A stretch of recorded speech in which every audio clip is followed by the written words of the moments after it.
नमस्कार, आप देख रहे हैं इंडिया टीवी। स्वागत है आपका मुकाबला में और मैं हूं आपके साथ विवेक शांडिल्य। आज देश की राजनीति में हलचल बहुत तेज है। मानहानि के केस में राहुल को 2 साल की सजा सुनाई गई है। हालांकि अभी बेल मिल गया है। कांग्रेस ने इस पर कहा है कि अभी ऊपर के कोर्ट में लड़ाई लड़ेंगे। दूसरी ओर देश में एंटी मोदी मोर्चा सुपर एक्टिव नजर आ रहा है। एक तरफ दिल्ली में अरविंद केजरीवाल जंतर मंतर से मोदी हटाओ देश बचाओ का नारा दे रहे हैं। मल्लिकार्जुन खड़गे मोदी विरोधी नेताओं की बैठक कर रहे हैं। महाराष्ट्र में शरद पवार ने मीटिंग बुलाई है और ममता अखिलेश के बाद नवीन पटनायक से मिल रही हैं। यह सब कवायद 2024 में मोदी को रोकने के लिए है। क्या मोदी विरोधी मोर्चा का मंच सज चुका है? वो कौन सा नेता होगा जो 2024 में मोदी को टक्कर देगा? इन सभी मुद्दों पर आज मुकाबला में बड़ी बहस करेंगे। उससे पहले आपको दिखाते हैं कैसे एंटी मोदी ब्रिगेड 2024 में पीएम मोदी को हराने का फॉर्मूला तैयार कर रहा है।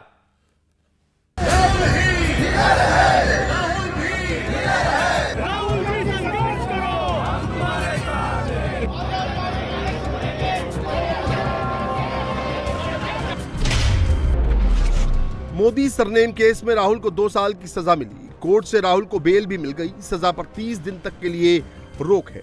राहुल गांधी को फैसले के खिलाफ अपील करने के लिए 30 दिन का वक्त मिल गया है। राहुल गांधी की संसद सदस्यता पर भी खतरा मंडरा रहा है। राहुल को सजा कोर्ट ने सुनाई, लेकिन अटैक पीएम मोदी पर होने लगा। बाद में देखेंगे, अब तो बेल मिला है। मालूम था पहले से ये लोग जज को बदलते गए, ये सारी चीजें करते गए। हमको तो अंदाजा लग रहा था, लेकिन हम कानून में विश्वास रखने वाले हैं, जुडिशरी में विश्वास रखने वाले हैं और कानून के तहत ही हम लड़ेंगे। मोदी विरोधी एकजुट हो गए। कांग्रेस की टाइमलाइन देखिए। दिल्ली के मुख्यमंत्री अरविंद केजरीवाल की टाइमलाइन पर गौर कीजिए। केजरीवाल करीब 10 साल से फुल पॉलिटिक्स में एक्टिव है। 10 साल से करीब दिल्ली के सीएम हैं, लेकिन कभी भी राहुल गांधी के साथ एक तस्वीर में नजर नहीं आए। लेकिन राहुल गांधी पर जैसे ही फैसला आया, केजरीवाल ने वही सुर दोहराया जो कांग्रेस दोहरा रही है। देखिए, डिफेमेशन के कानून सालों से थे और सालों से और लोग सत्ता में थे।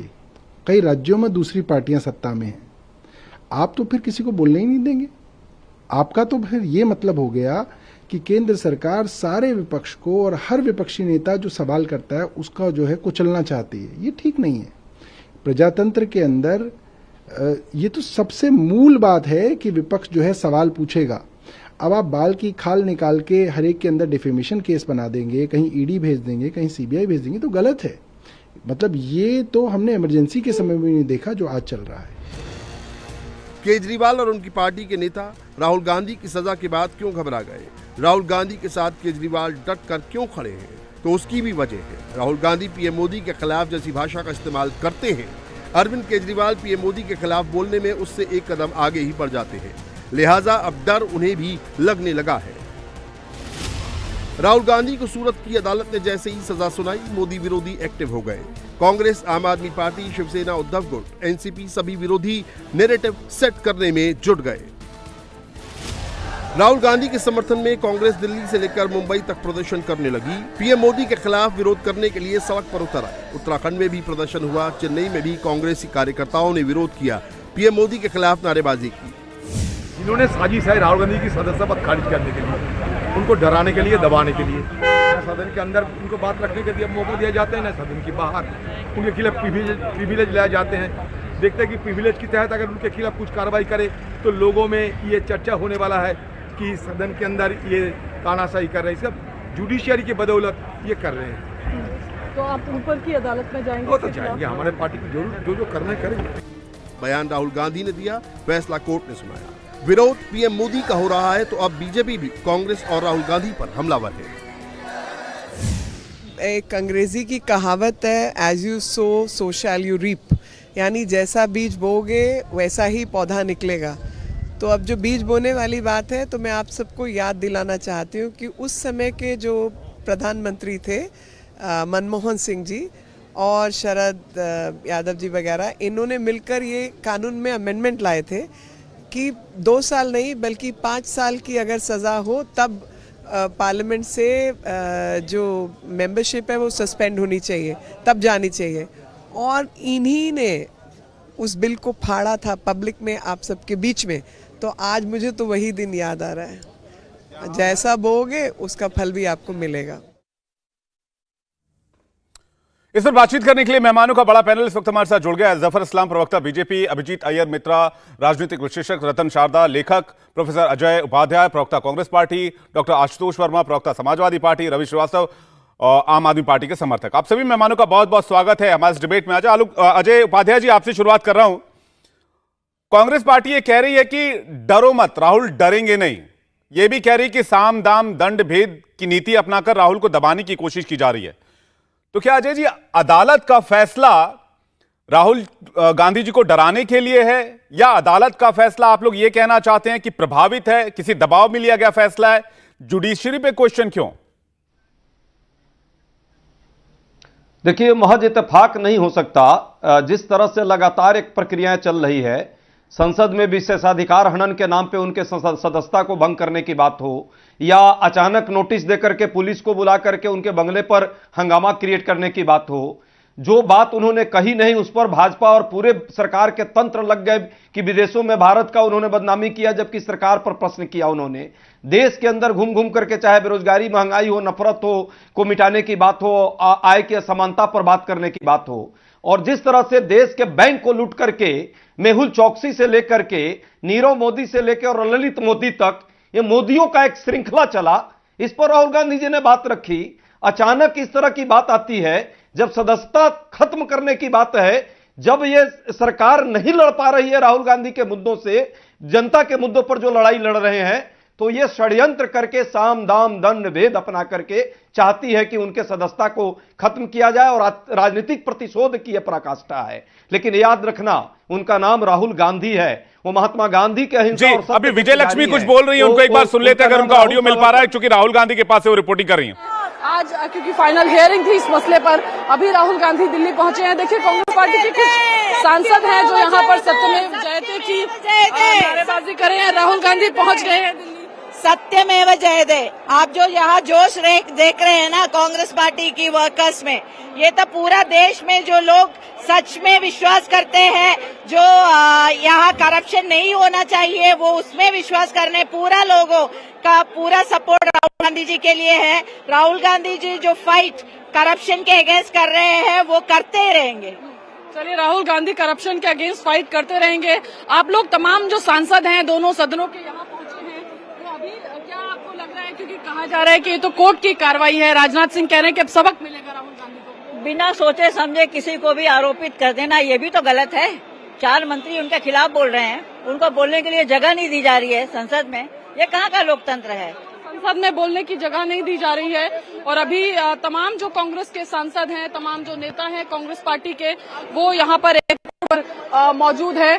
और अभी जो तमाम सांसद हैं दोनों दलों के, वो यहाँ पर एयरपोर्ट पर मौजूद हैं। राहुल गांधी अभी थोड़ी देर पहले यहाँ से निकले हैं, और अभी दिल्ली प्रदेश कांग्रेस कमेटी हो या तमाम लोग हो, यहाँ पर काफी संख्या में कांग्रेस के कार्यकर्ता पहुंचे। अनिल चौधरी हैं दिल्ली प्रदेश कांग्रेस कमेटी के अध्यक्ष।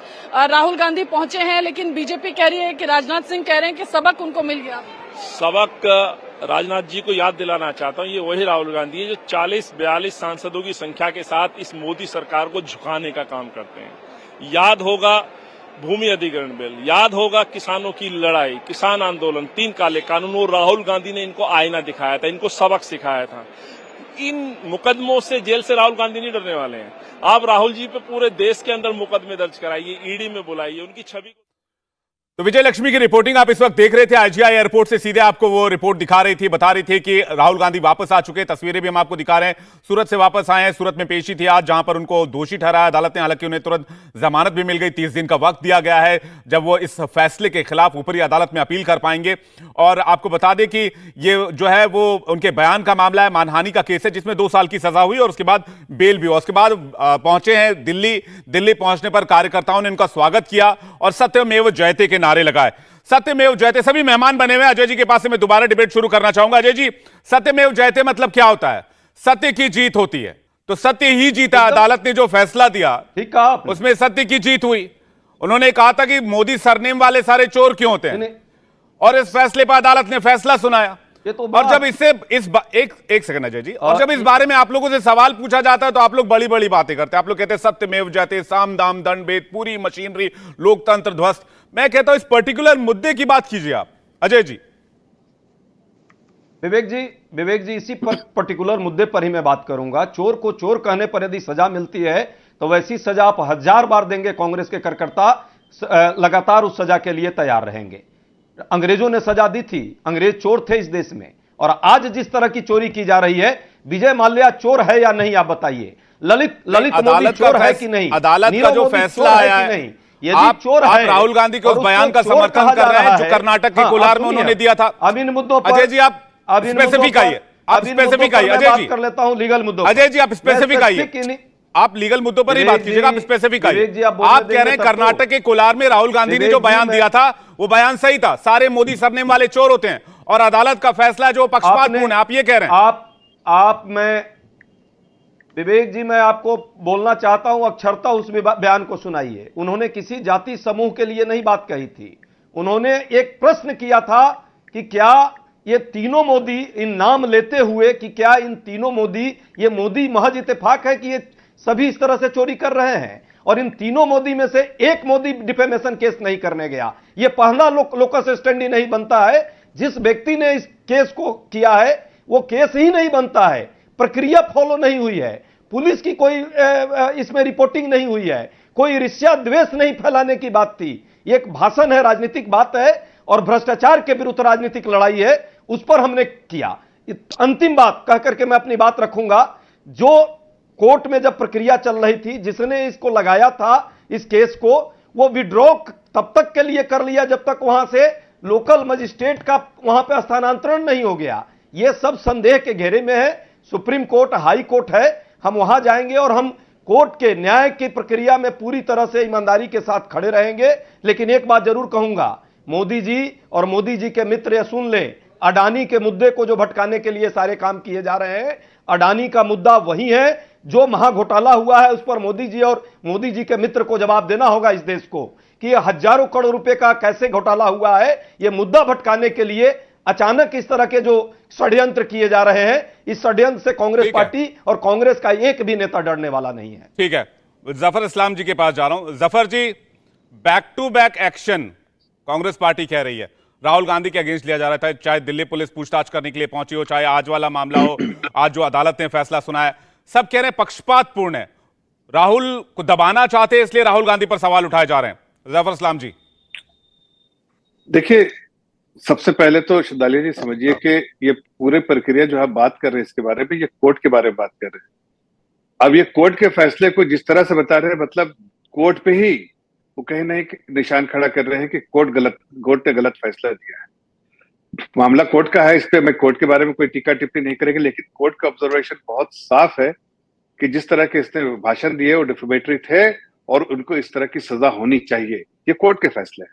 अब बात रही जरा राहुल गांधी को खंगालिए, तो उनके जरा सा किस तरह का व्यक्तित्व है उनका, जरा उसको भी खंगाल लीजिए। आप जाते हैं विदेश में, आप देश को बुरा भला कहते हैं। आप जाते हैं कैम्ब्रिज में, वहां आप जो है जुडिशरी पे क्वेश्चन उठाते हैं। आप देखिए भारत तोड़ो यात्रा में आप रेप के बारे में झूठे इल्जाम लगाते हैं। आप देखिए इंस्टीट्यूशंस के बारे में वो गलत बयानी से काम लेते हैं। आप हर जगह मीरचंद और जयचंद जो लोग थे ना, उसका काम जो है वो ये काम, मीर जाफर और जयचंद वाला काम जो ये काम कर रहे हैं कि हर जगह देश को बदनाम करने का, देश को तोड़ने का, देश पे कहीं ना कहीं नफरत फैलाने का काम कर रहे हैं। अगर इनकी बातों में लोग अगर आते रहे और उनकी बातों का ध्यान ना दिया जाए, जैसे ये बार बार उपाध्याय जी जिक्र कर रहे हैं, तो इसका मतलब देश को झूठ के अंधेरे में डाल दिया जाएगा। आज अगर इनके पास कार्रवाई हो रही है तो समझ में आता है कि ये झूठ जो फैलाने की कोशिश कर रहे हैं, देश को तोड़ने की जो कोशिश कर रहे हैं, उससे कहीं ना कहीं कोर्ट ने संज्ञान लिया कि इनकी बातों में वैसी बात थी जिससे देश और समाज को नुकसान हो सकता था। इसलिए ये कार्रवाई हो रही है। इसमें हमारा और आपका कुछ, किसी ने कोर्ट में अप्रोच किया, कोर्ट ने उसको देखा, मामला को देख के अपने जजमेंट सुनाए। लेकिन मैं आपको ये बता रही है, भाजपा को, बीजेपी के नेता और सरकार को बार बार थ्रेटन कर रहे थे। मैं आपको बताना चाहता हूँ कांग्रेस के प्रवक्ता को, मैं आपके अल्फाज में नहीं कहूंगा, ना आपके लहजे में कहूंगा, मैं इतना कहूंगा, ये देश कानून से चलता है। ये देश कोई गांधी है ये परिवार से है, वो परिवार से, मेरा आईडी क्यों चेक किया, मेरा यूएस में आईडी नहीं चेक किया जाता था, ये ऐसे नहीं। कानून सबके लिए बराबर है और इस देश में हर के लिए एक जैसा कानून लाने के लिए ये सरकार है, चाहे गरीब हो, चाहे अमीर हो, चाहे एकदम नीचे का आदमी हो, सबके लिए सरकार खड़ी रहती है। आपके जैसे समय नहीं। ठीक है, मैं इसका जवाब अजय जी से लूंगा, लेकिन मैं फिलहाल रवि श्रीवास्तव जी के पास जा रहा हूं। रवि श्रीवास्तव जी, जब भ्रष्टाचार की बात आती है, जब अदालती फैसलों की बात आती है, तो विपक्ष एकजुट होने लगता है। फिर विपक्ष को लगता है कि भाई लोकतंत्र खतरे में पड़ रहा है। क्या करप्शन के नाम पर एकजुटता हो रही है? विवेक जी, विपक्ष हमेशा से मजबूती से खड़ा हुआ था। आज आप मुझे बताइए कि देश में मोदी जी के साथ कौन खड़ा है? एक हरियाणा के अंदर एक पार्टी के साथ इनका संगठन बना हुआ है, सरकार है, और एक महाराष्ट्र के अंदर जो उद्धव ठाकरे उनकी सरकार है। बाकी वो नॉर्थ ईस्ट के छोड़ दीजिए, वहां तो इनका कोई अस्तित्व है ही नहीं। अरे तो मेरा ये कहना है कि आज मोदी जी के साथ में कोई है ही नहीं। अब आप जफर जी, ठीक है, अब आ रहे हैं, अब हम फैसले पे आ रहे हैं। जनता खड़ी है, ठीक है, वो जनता, ठीक है, जनता संभालेगी। जफर इस्लाम, जनता संभालेगी। आप शांत रहिए, मैं आपके बीच में नहीं बोला था, मैं आपके बीच में नहीं बोला था, आप शांत रहिए। देखिए, राहुल है वो राहुल है वो राहुल। ठीक है, आपका मैसेज आ गया जफर इस्लाम जी, आपका मैसेज आ गया, उनको बोल लेने दीजिए प्लीज। माफी नहीं मांगेंगे। और आप देखिए, आज केजरीवाल जी ने जिस तरह से बात कही है, आपने केजरीवाल के खिलाफ पोस्टर लगाए दिल्ली के अंदर, उन्होंने कहा किसी को अरेस्ट करने की जरूरत नहीं है। आपने बदले की भावना से आपके मंजीत सिरसा ने पोस्टर लगाए दिल्ली के अंदर केजरीवाल के खिलाफ, उन्होंने कहा कोई किसी को पकड़ने की जरूरत नहीं है। अरे लोकतंत्र है, प्रजातंत्र में आप विरोध नहीं करेंगे तो आप रखे किस लिए गए भाई? विपक्ष है काहे के लिए? अगर आप विपक्ष की आवाज को ही ऐसे बंद करेंगे, हर आदमी पे ईडी और सीबीआई का एक जानवर छोड़ देंगे पीछे से, तो वो खत्म हो जाएगा क्या? अच्छा ठीक है, डेमोक्रेसी खत्म नहीं होती। मुझे एक बात बताइए रवि जी, मुझे एक बात बताइए, आप कह रहे विपक्ष आवाज उठाता, आपने मोदी विरोधी, एक सेकंड जफर इस्लाम जी में आ रहा हूं। रवि जी एक बात बताइए, आपने कहा कि पोस्टर लगाए दिल्ली भर में प्रधानमंत्री मोदी के विरोध में। उस पोस्टर में ना छापने वाले का नाम, ना छपवाने वाले का नाम। बीजेपी यही तो करती है, विपक्ष हिट एंड रन करता है, उसके हाथ में कुछ नहीं, बोलने के लिए कुछ नहीं, लेकिन हिट एंड रन करता है और उसका फायदा उसको कुछ मिलता नहीं है। रवि जी, आप दिल्ली में ही रहते हैं, इसके पहले केजरीवाल के खिलाफ कितने कार्टून और कितने पोस्टर बने, सब पे इन्होंने नाम, पता, मोबाइल नंबर लिख के छोड़ा था क्या? उन पे कोई केस नहीं हुआ? ये डिस्क्रिमिनेशन क्यों? आप कह रहे हैं देश कानून से चलता है, या कानून सिर्फ बीजेपी के साथ चलता है? देश में कानून सबके साथ चलना चाहिए भाई, एक तरफा कानून थोड़ा ही चलता है कहीं पे। और जहां तक सवाल राहुल गांधी का है, ये मोदी समाज क्या होता है भाई? देश में कोई मोदी समाज है क्या? उसका लोकस स्टैंड नहीं है उस आदमी का जो वहां पे कंप्लेंट कर रहा है बैठ करके। ये तो आप इंतजार कर रहे थे कि जब हमारे मतलब का जज आए तो हम अपने मतलब आप ये कह रहे हैं राहुल गांधी ने सही कहा था, सारे मोदी सरनेम वाले चोर होते हैं? देखिए, उन्होंने जो भी कहा था नाम लेके कहा था, पिछवाड़े से नहीं कहा था, हिडन नहीं कहा था, वील्ड नहीं कहा था, जो कहा था मुंह पे कहा था। सत्येंद्र जैन के केस के अंदर जैसे ही बेल मिलने वाली थी, आपने कहा नहीं जज बदल दो, हमें दूसरा केस ट्रांसफर कर दो दूसरे के पास में। क्यों? कि आप तो सेटिंग करना चाहते हैं आप जजों के साथ में क्या? आप जुडिशरी पे सवाल उठाइए, मैं अदालत के फैसले पर कोई टीका टिप्पणी नहीं करूंगा।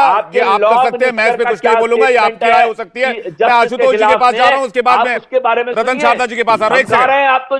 ठीक है, मैं पहले रतन जी के पास जा रहा हूं। रतन शारदा जी एक सेकंड। ठीक है रवि जी, आप लोगों को अदालतों का फैसला मान्य नहीं होगा, ईडी सीबीआई अपना काम करेगी कहेंगे वो भी पक्षपातपूर्ण है, ईवीएम से चुनाव जीतेंगे कहेंगे ईवीएम अच्छा था, लोकतंत्र बचा हुआ, ईवीएम से चुनाव हार जाएंगे कहेंगे ईवीएम भी गलत हो गया। रतन शारदा जी, देखिए, पहली बात तो ये कि अरविंद केजरीवाल का राहुल गांधी के साथ आना स्वाभाविक है। दोनों माफी मांगने में माहिर है, थूक कर भागने में माहिर है। अरविंद केजरीवाल 2 बार माफी मांग चुके हैं और राहुल गांधी 1 बार कोर्ट से माफी मांग चुके हैं। इसके अलावा ये राजनीतिक व्यंग्य नहीं था, यह जाति पर व्यंग्य था। भारत का व्यक्ति अगर आप मोदी जी को कहेंगे कहाँ राजा कहाँ गंगू तेली, उसको फर्क नहीं पड़ता। अब मोदी जी को बोलते खून का खेती करते हैं तो लोग केस नहीं करेंगे। आप ऐसे जो भी कहें मंदिर में जाने वाली लड़कियां छोड़ते हैं, लोग केस नहीं करेंगे कि हिंदू सहन कर लेता है। आपने कहा कि भारत माता डायन है तो कोई केस नहीं करता, लेकिन जब आप संप्रदाय विशेष को, आप एक कम्युनिटी को, एक जाति को जब आप टारगेट करते हैं, तो हमारे देश में जाति की आइडेंटिटी बड़ी स्ट्रांग है। ये जो हंस रहे हैं कि मोदी नाम की जाति नहीं, आपको पता होना चाहिए कि मोदी ये जाति हर इसके अंदर जो कास्ट है भारत में अलग अलग है। गुजर मोदी को भूल गए, इतनी बड़ी मोदी इंडस्ट्री जिसने लगाई।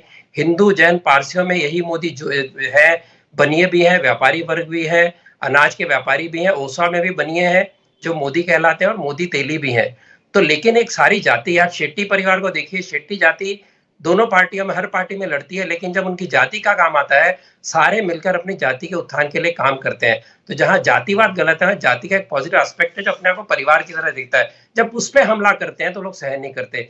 ये हमला आपने कहा सारे मोदी चोर हैं, लेकिन जब टेरर के अंदर एक विशेष संप्रदाय के लोग 99% पाए जाते हैं तो टेरर का रिलीजन नहीं होता। लेकिन 3 मोदी मिल गए तो सारे मोदी को आपने कह दिया चोर है। क्या ये वो मोदी सहन करेंगे जो लोग मोदी हैं? तो कृपया आप समझे, अगर ये राजनीतिक व्यंग होता तो लोग सहन करते, जिनके ऊपर किया। ये जाति के ऊपर व्यंग था, जाति का अपमान था, जो अपमान भारत के अंदर कहीं भी किसी भी जाति का व्यक्ति सहन नहीं करता, और उसके लिए उसके ऊपर वो तलमला उठता है। चाहे आपस में लड़ते होंगे, लेकिन जब उनके ऊपर हमला होता है सारे एक मिलकर, चाहे अपने समाज का उत्थान हो चाहे कोई झगड़ा हो, उसमें साथ मिलकर खड़े होते हैं। ये जब तक ये लोग समझेंगे नहीं तब तक ये लोग इस तरह की गलतियां करते रहेंगे, तब तक ये ऐसी बातें करते रहेंगे। राहुल गांधी को बचाने के लिए आप न्यायपालिका पे प्रश्न उठा रहे हैं। राहुल गांधी को बचाने के लिए आप कह रहे हैं कि ये न्यायपालिका ने अन्याय किया। भैया आपने जाति के अपमान किया, माफी मांग लेते। मोदी जी उसमें कहां से आए थे? तो कृपया अपना स्टैंड सुधारिए। इस तरह की बेफाम तरह की आप जो हरकतें कर रहे हैं सड़क पर शोभा नहीं देते, लोगों को पता चल रहा है कि आप क्या कर रहे हैं। राहुल जी को बचाने के लिए इस तरह के बयान दिए जा रहे हैं, इस तरह की बड़ी बड़ी बातें गढ़ी जा रही है। इस पर मैं आशुतोष वर्मा जी से जवाब लूंगा, और हमारे साथ एक और मेहमान जुड़े हुए हैं, अभिजीत अय्यर मित्रा, उनसे भी जवाब लेंगे। एक छोटे से ब्रेक के लिए रुक रहे हैं, फौरन लौट रहे हैं। मानहानि के मामले में राहुल गांधी के खिलाफ सजा का ऐलान हुआ, 2 साल की सजा दी गई, लेकिन तुरंत उन्हें अदालत से बेल भी मिल गई, और अगले 30 दिन का वक्त उन्हें दिया गया है जब वो इस फैसले के खिलाफ अपील कर पाएंगे। लेकिन इस फैसले को लेकर विपक्ष के साथ साथ कांग्रेस पार्टी पुरजोर तरीके से आवाज उठा रही है। प्रियंका गांधी ने एक ट्वीट किया, उन्होंने लिखा कि डरी हुई सत्ता की पूरी मशीनरी राहुल गांधी जी की आवाज को दबाने की कोशिश कर रही है। मशीनरी में कौन कौन आता है? आशुतोष वर्मा जी के पास जा रहा हूं। आशुतोष जी, मशीनरी में कौन कौन आता है? पूरी मशीनरी का मतलब क्या है? क्या अदालत जिसने ये फैसला दिया वो भी मशीनरी का हिस्सा है, जो बात प्रियंका गांधी कह रही हैं? क्या आप लोग भी ये मानते हैं? इस तरह से सवाल उठाना कहीं से जायज लगता है आपको? आशुतोष जी। विवेक जी, देखिए ऐसा है कि मशीनरी क्या है ये मुझे लगता है कि जनता डिसाइड करेगी अगले 1 साल के बाद इलेक्शन में। लेकिन मैं जानता हूं कि पिछले 9-10 सालों में राहुल गांधी के ऊपर ये हमारे ख्याल से 6ठी बार मानहानि का दावा केस हुआ है, और कई बार, चाहे वो ललित मोदी की बात हो, नीरव मोदी की बात हो, मेहुल चौकसी या विजय माल्या या गौतम अडानी की बात हो, आज स्थिति बिल्कुल अलग है। आज पूरा विपक्ष इस बात पे तैयार है कि अगर एक ज्वाइंट पार्लियामेंट कमेटी अडानी के लिए बन जाए, जिसमें यह प्रूव हो कि प्रधानमंत्री मोदी का इस पूरी अडानी केस में क्या इन्वॉल्वमेंट है या सरकार का क्या इन्वॉल्वमेंट है, इससे भारतीय जनता पार्टी थोड़ा घबरा सी गई है। और मुझे चिंता होती है, जो हमारे साथ में पैनलिस्ट बैठे हैं, रतन शारदा जी जो आरएसएस के मेंबर भी हैं, कि सबसे पहला केस राहुल गांधी पे इन्होंने 2014 में किया था, जब राहुल गांधी ने यह कहा था कि जो है महात्मा गांधी की हत्या में आरएसएस शामिल है। इनसे पूछे कि 2014 से 2023 आ गया है, आज तक वो केस तो पूरा नहीं हो पाया, लेकिन इतनी तेजी से खटाखट 2019 में केस हुआ, सारी चीजें हो गई, और अभी तक रुका हुआ था, जज के बदलते ही 2 साल की सजा भी हो गई, और उसके बाद सदस्यता भी जा रही है। तो भारतीय जनता पार्टी इतनी बौखला क्यों गई है? भाई पूर्ण बहुमत की सरकार है, सीधे कह दे विपक्ष खत्म, हम कोई संसद ही नहीं चलने देंगे। क्या जरूरत है इस देश में? लोकतंत्र में वैसे भी अभी कुछ बचा नहीं है। पत्रकारों के ऊपर तो क्या क्या हुआ है, मुझे लगता है कि सबको पता है। अभी किसी दिन सिद्दीकी कप्पन एक हाथरस की बेटी के लिए लिखने गया, उसको 2 साल तक कैद गई। कल उत्तर प्रदेश में मंत्री के सामने एक पत्रकार ने पूछ किया तो उसको जेल हो गई। तो पत्रकार भी नहीं साथ दे रहे हैं, संस्थाएं भी साथ नहीं दे रही हैं, तो संस्थाएं से मतलब क्या? आशुतोष जी, मेरा सवाल पता है क्या आप लोगों से? मेरा सवाल यह है कि स्पेसिफिक क्यों नहीं होते? संस्थाओं से मतलब क्या है? अदालत ने फैसला दिया, उसी अदालत से बेल मिली ना, जमानत भी तो उसी अदालत ने दिया ना। वो लोकतंत्र का हिस्सा नहीं? आप लोग अदालत को बार बार क्वेश्चन करते हैं। नहीं, हम अदालत पे सवाल नहीं उठा रहे, हम तो कह रहे हैं कि तो यहाँ पे मशीनरी का मतलब आप बता ही नहीं पा रहे, और फिर आप बता पूरी रहा दुनिया हूं, घूम आप जाएंगे। समझने की कोशिश नहीं कर रहे हैं। मैंने तो नाम ले लिया ना भाई, मैंने तो कह दिया पत्रकारों की सबसे ज्यादा जिम्मेदारी थी। अब वो स्तंभ भी चकनाचूर हो चुका है, क्या करेगा भाई उसके लिए? उसके ऊपर तो इतनी उंगली उठ रही है, वही लोग सफाई। रतन जी, मैं आ रहा हूं आपसे जवाब लूंगा। अभिजीत अय्यर जी काफी देर से इंतजार कर रहे हैं। मुझे लगता है कि इस देश में लोकतंत्र का चौथा स्तंभ अगर अपना काम नेकी से कर ले तो किसी और की जरूरत ही नहीं है। आशुतोष जी, मुझे लगता है विपक्ष ने अगर अपनी जिम्मेदारी, अपना काम अच्छे तरीके से किया होता तो आज लोकतंत्र की जो स्थिति आप बता रहे तथाकथित तौर पर वो ना हुई होती जो आपके हिसाब से है। अगर विपक्ष ने अपनी आवाज दमदार तरीके से उठाई होती तो विपक्ष हर मुद्दे पर सरकार के साथ होता, तो विपक्ष हर मुद्दे पर सरकार को घेरने की कोशिश करता, तो आप लोग विपक्ष के तौर पर अपनी भूमिका भूल जाते हो, उसके बाद आपको पत्रकार याद आते हैं। अभी मैं आ रहा हूं, इसमें मैं पर्सनल डिबेट नहीं करना चाहता। पत्रकार की बात है, आप बात तो सुनिए। आशुतोष जी, मैं देखिए की सरकार नहीं थी, इस पे पर्सनल डिबेट से कोई फायदा नहीं है, इसमें समय जाया होगा। कैद हुई थी और बैठे हुए यहाँ पर, ठीक है, ठीक है, भी बैठे हुए बता दीजिए हमको। ठीक है आशुतोष जी, मैं अभिजीत जी से मैं एक सवाल ले लूं, फिर मैं आपसे इस पर बात कर लूंगा। अभिजीत अय्यर जी, दुनिया को जवाब दीजिए कि आप लोग कैसे काम कर रहे हैं। वो पूरी दुनिया देख रही है, उसमें जवाब देने का कुछ जरूरत नहीं है। हमको पर्दे के पीछे काम नहीं कर रहे हैं, हम स्क्रीन पर काम कर रहे हैं। आप भी बैठे, हम भी बैठे हैं, तमाम पत्रकार नेता भी बैठे हैं, सब पूरी दुनिया देख रही है। तो सब देख ही रहे हैं। अय्यर जी, विवेक जी, देखिए, मेरा एक फंडामेंटल विपक्ष है क्रिमिनल डेफेमेशन को लेके। सिविल डेफेमेशन ठीक है, पर क्रिमिनल डेफेमेशन होना नहीं चाहिए। ठीक है, हो गया, वो इस देश का लॉ है, उस पर कुछ किया नहीं जा सकता है। पर पॉइंट आप इधर समझिए, ये कोई जात के ऊपर टिप्पणी की गई है कि मोदियां सब चोर हैं। ठीक है, ये राहुल का एक प्रॉब्लम रहता है कि जिस इश्यू पे सरकार को पकड़ना चाहिए, विपक्ष, कोई भी विपक्ष, या तो कांग्रेस है या तो आप, उस इश्यू पे पकड़ नहीं पाती है। जिस इश्यू का कोई भी रेलेवेंस नहीं होता है। आपको, विवेक जी, मैं आपसे पूछ रहा हूं, आपको राफेल के बारे में ज्यादा कुछ समझ में आया? वो सब फाइनेंस के डिटेल्स से कोई भी जो आम आदमी है रास्ते पे, कोई भी डिटेल समझ में नहीं आया होगा। तो क्या करते रहते हैं, क्योंकि ये ठीक से एक मुद्दा पकड़ नहीं पाते हैं, ये पता नहीं ऐसे अंट-शंट कमेंट्स टिप्पणी किए जाते हैं, जिससे उन्हीं का ये होता है। अब देखिए, मैं मानता हूं कि ये जो जेल का सजा सुनाया गया है, ये गलत है। पर आपको भी पता है, मेरे को भी पता है कि कोई भी सुप्रीम कोर्ट इसे होने नहीं देगा। पर जो नेशनल हेराल्ड का केस है, जो एक और केस है राहुल गांधी के खिलाफ, वो तो जो अंग्रेजी में कहते हैं ना ओपन एंड शट केस है, वो तो ओपन एंड शट केस है। गौतम अदानी का प्रॉब्लम क्या था कि उसको 900 उसके कमाई से ज्यादा 900 गुना उसका कंपनी का वैल्यूएशन था। पर राहुल गांधी को देखिए, 50 लाख इन्वेस्ट किया, वो 2000 करोड़ का बन गया। तो उसमें तो काफी सारे ये होने वाले हैं। अब आप देख लीजिए इधर क्या लिखा गया है। इन्होंने, राहुल गांधी जी ने ही ट्वीट किया है, मेरा धर्म सत्य और अहिंसा पर आधारित है। सत्य मेरा भगवान है, अहिंसा और उसे पाने का साधन। यानी कि वो मानते हैं जो टिप्पणी उन्होंने मोदी जात पे किया था, ये सत्य है।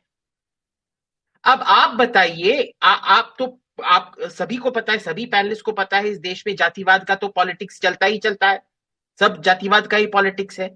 अब मोदियों ने इसको इस पे ऑफेंस ले लिया, तो इसमें नरेंद्र मोदी का क्या प्रॉब्लम है? उन्होंने बोला था चौकीदार भी चोर है, मोदी ने डेफेमेशन केस किया था क्या इन पे? कुछ नहीं किया था।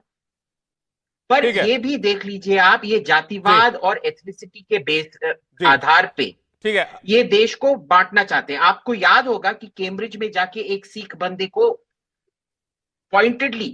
पॉइंट करके बोला गया था, आप सिख हो, आप पे कितना अत्याचार हो रहा है, आपका ये आपको सेकंड क्लास सिटीजन बनाया गया है। ठीक है अभिजीत जी, मैं इसका जवाब अजय जी से ले लेता हूं। अजय जी, ठीक है, अजय जी वो पूछना चाह रहे हैं, पैनलिस्ट वो कह रहे हैं कि मोदी सरनेम वाले चोर होते हैं। ये कौन सी सत्य की लड़ाई, और सत्य के लिए धर्म और अहिंसा के पथ पर मैं चलता रहूंगा, ना डराऊं ना झुकाऊं ना झुकूंगा, ये कौन सी सत्य और अहिंसा की लड़ाई हुई किसी सरनेम को चोर कह देना? मैं पूरे दावे के साथ कह रहा हूं, यहां जितने आपके पैनलिस्ट जो भाजपा समर्थित हैं, वो किसी ने उस भाषण को कभी नहीं सुना, और ना ही मीडिया के बहुत सारे साथी सुने। यदि भाषण सर मेरे पास पूरा वो कोट है, मैं बोलिए तो पूरा पढ़ के सुना देता हूं। सुनिए ना, 10 से सिर्फ कोट, वही कोट और अनकोट में बोल देता हूं। नीरव मोदी, ललित मोदी, नरेंद्र मोदी, और अभी थोड़ा ढूंढेंगे तो और बहुत सारे मोदी। अच्छा, एक छोटा सा सवाल, इन सबके नाम, इन सब चोरों के नाम मोदी आखिर क्यों है? इसमें कहां मोदी जाति की बात आ गई? कौन सा प्रश्न कर रहे हैं? ये कौन सा मोदी जाति के लिए उन्होंने कहा? तो ये दुर्भाग्य है कि पूरी तरह से आजकल बैंकरप्सी है, एनालिस्टों के बीच भी, बहुत सारे पत्रकारों के बीच भी, और जिस तरह से ये सजाएं हुई है, आगे सुप्रीम कोर्ट और हाई कोर्ट इसको तय करेगी। और मैं दावा करता हूं कि उस दिन आप लोग डिबेट नहीं कराएंगे जब हाई कोर्ट और सुप्रीम कोर्ट इससे बरी करेगा। उस दिन ये सारे पैनलिस्ट घर में छुप जाएंगे, क्योंकि इनको राहुल गांधी से घृणा है, इनको इस देश के में नफरती गैंग के साथ प्रेम है, इनको इस देश में अडानी से मोहब्बत है, क्योंकि वो मोदी जी के मित्र हैं। बाकी इनको किसी चीज से लेना देना नहीं। कल जब यही हाई कोर्ट बात जाएगी और वहां से बरी होगा, तो ये एक पैनलिस्ट आपको यहां नहीं दिखेंगे, क्योंकि ये जितने सजा का जो प्रावधान है, ये जुरिस्डिक्शन ही नहीं बनता है हाई कोर्ट का, वहां के लोकल कोर्ट का। सूरत में केस होता है कोलार में, भाषण कोलार में होता है, और केस किया जाता है सूरत में। ये नाटक नौटंकी देश नहीं देख रहा है क्या? देश के लोग क्या इतने मूर्ख देश के लोगों को आपके दर्शक हैं? वो समझते हैं देश के लोग कि ये क्या चल रहा है। वो जो मैं आ रहा हूं, स्थानांतरित हो जाता है, तब जाकर के वहां पे इस केस को लाया जाता है। उससे पहले वही जो है, जो आदमी जिस कोर्ट के बारे में आप कह रहे हैं डॉक्टर साहब, उसी कोर्ट से बेल भी मिली है, पूरा देश देख रहा है। उसी कोर्ट से डॉक्टर साहब बेल भी मिली, और वो खबर भी चली कि राहुल को पहले दोषी पर सजा दिया गया और फिर जमानत भी दी गई।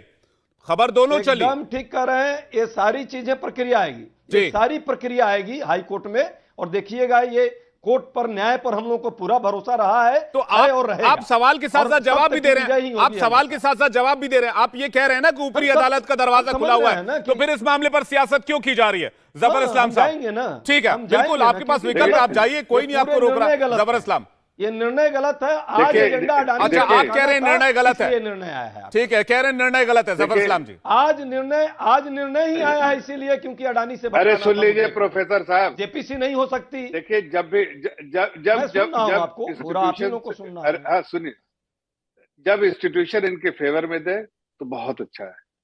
ईवीएम अच्छा है जब इलेक्शन जीत जाएंगे, ईवीएम खराब है, ईवीएम में छेड़खानी हुई है जब हार जाएंगे।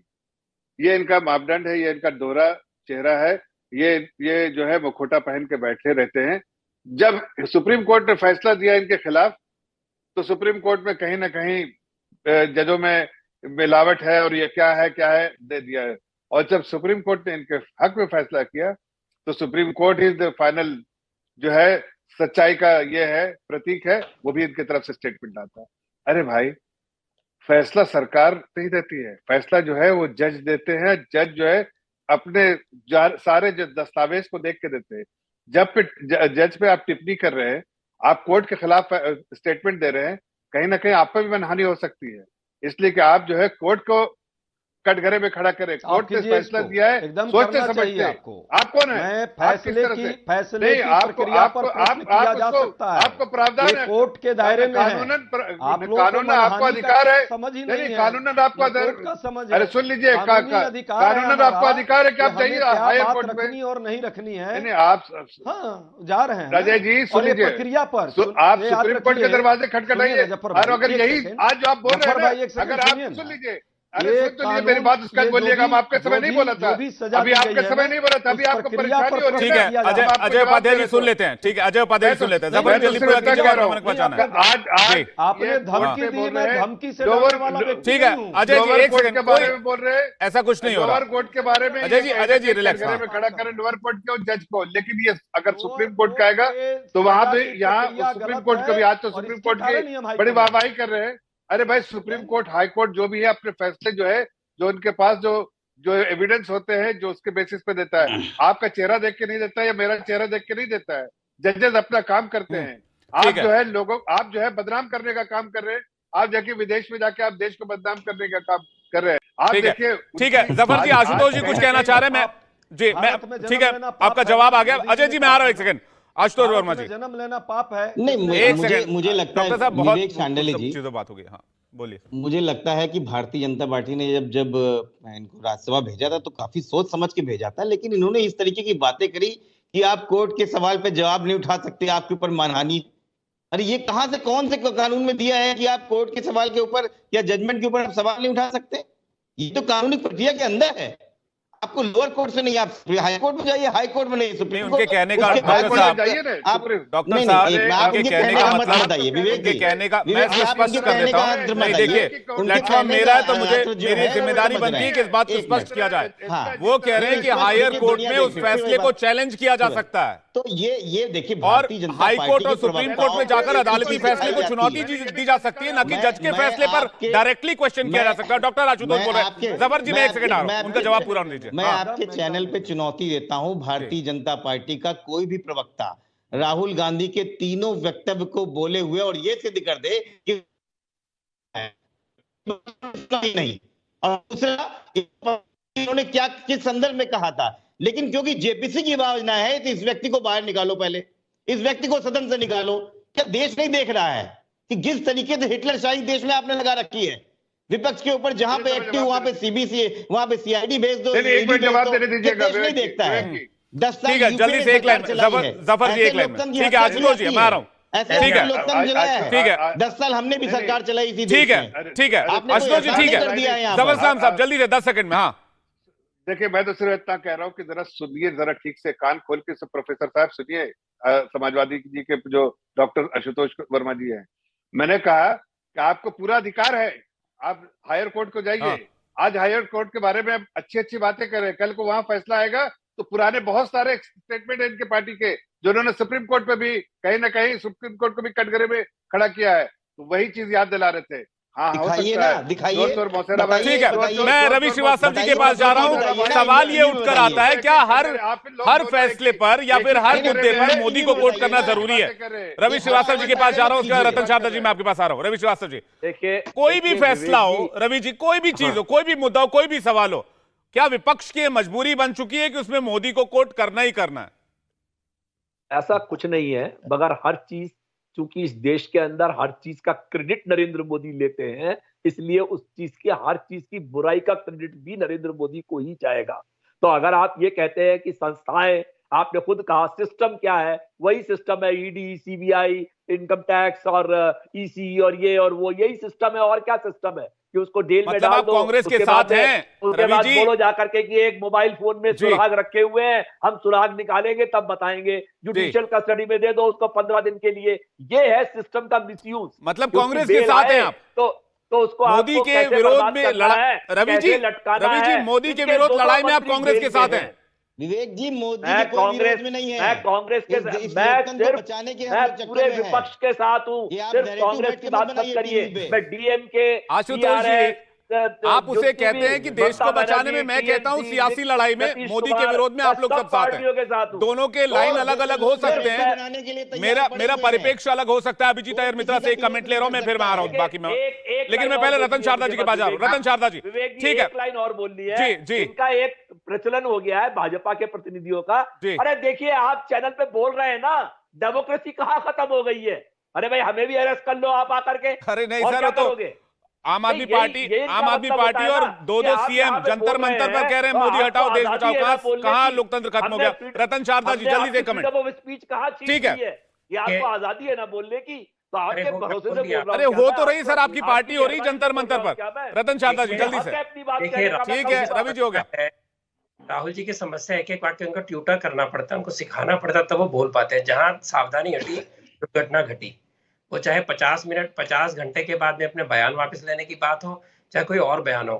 और ये जो बात कर रहे हैं कि कांग्रेस की सोच कैसी है कि जाति, एक व्यक्ति को पकड़ के जाति के ऊपर हमला करना। 1948 में ब्राह्मणों पे हमला किया, हजारों ब्राह्मण मरे, हजारों घर जले और वो बात सारी दबा दी गई। 1984 में इसी तरह 2 सिखों ने इंदिरा जी को मारा तो सारे सिखों पर कहर ढह गया, 8 से 10,000 सिख मार दिए गए।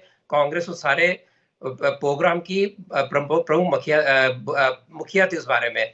और जो कह रहे हैं कि ये प्रेस फ्रीडम, ये बीजेपी के राज में भूल गए हैं कि कांग्रेस के राज में 200 से ऊपर पत्रकारों, एक ही पत्रकार के ऊपर, टीवी चैनल के मालिक के ऊपर 200 केस सारे भारत में किए गए थे कांग्रेस और उनके समर्थकों द्वारा। 200 केस ऐसे हैं जो कांग्रेस ने प्रेस फ्रीडम के ऊपर सारे चलाए थे। तीसरी बात, पार्टी में बैठे हैं, हम रामचरितमानस जलाने का साथ दिया, जिनके साथ जीताराम मांझी जैसे लोग खड़े हैं। और बिल्कुल रतन जी, विपक्ष की अपनी दलील है, सरकार की अपनी दलील है, लेकिन अदालती फैसलों को सियासी मामलों में लाना चाहिए, ये बड़ा सवाल है, और इस पर सियासत होनी चाहिए, ये भी बड़ा सवाल है। आप सभी मेहमानों का बहुत बहुत शुक्रिया हमारे साथ डिबेट में जुड़ने के लिए। मेरे पास फिलहाल वक्त इतना ही था। इंडिया टीवी हर वक्त हर जगह डाउनलोड करने के लिए सर्च करें India TV news Google play store या ऐप स्टोर पर।